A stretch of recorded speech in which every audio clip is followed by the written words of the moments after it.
Hello, this is Jordan, and this video is being recorded on the afternoon of Friday, October 2nd, 2020. I hope you all have had a great week. And in this video, I'm going to discuss 3 keys for developers, or at least the 3 things that I'm looking for right now. There's many development companies who are far from production and will likely not build those mines. So I'm not focused on those. I'm focused on projects and companies that have production potential really within the next 2 years. I'm just going to discuss 1 or 2 things before I get to the 3 keys.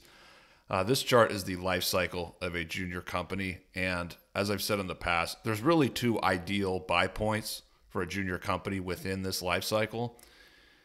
And the first is in the exploration stage, you want to ride the wave, so to speak. You want to get in after a discovery is made, but really in the early stages and hope that it can grow into something much more valuable.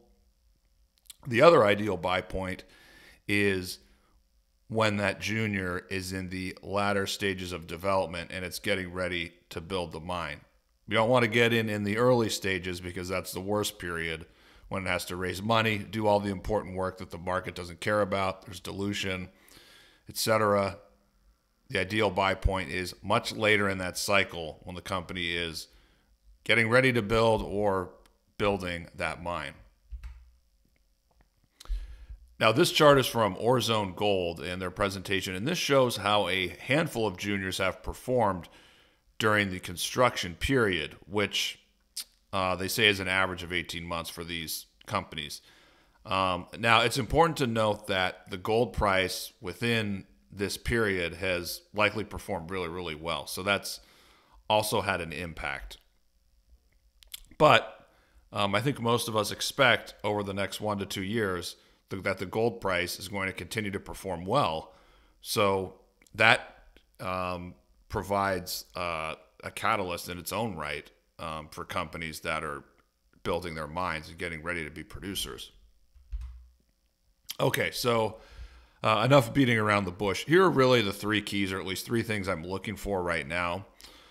First is manageable CapEx. So some of these projects, just the CapEx is really high. And I mean, when I'm thinking about manageable, I'm thinking about something that's under 200 million. And so it's something that's low enough where a junior can finance it and build it.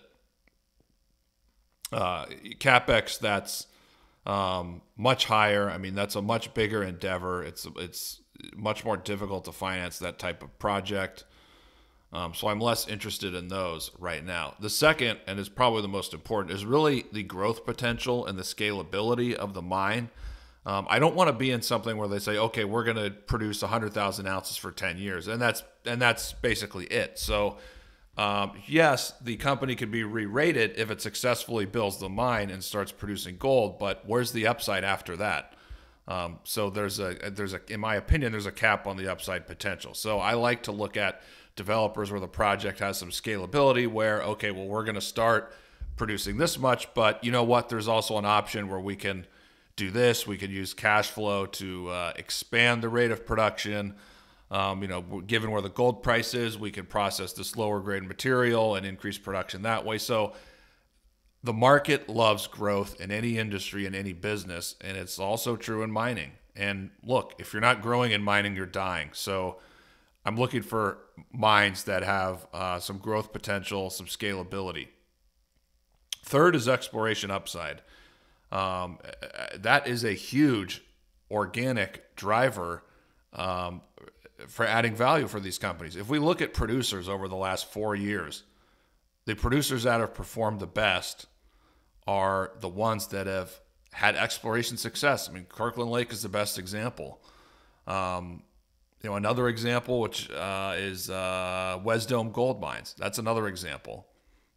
They've had a lot of exploration success at their second project, which was an old mine, was shut down 7 years ago or so, and they've found a lot of high-graded depth. It's very significant. That's going to be our second mine. That's why the stock has performed so well. So those are just 2 examples. Exploration upside can be a huge driver for these companies. So when it comes to development companies, these are the things that I'm looking for. And should the gold price continue to perform well over the next 1 to 2 years, that's really good timing for a development company if they're building their mine within that time frame or even a little bit sooner.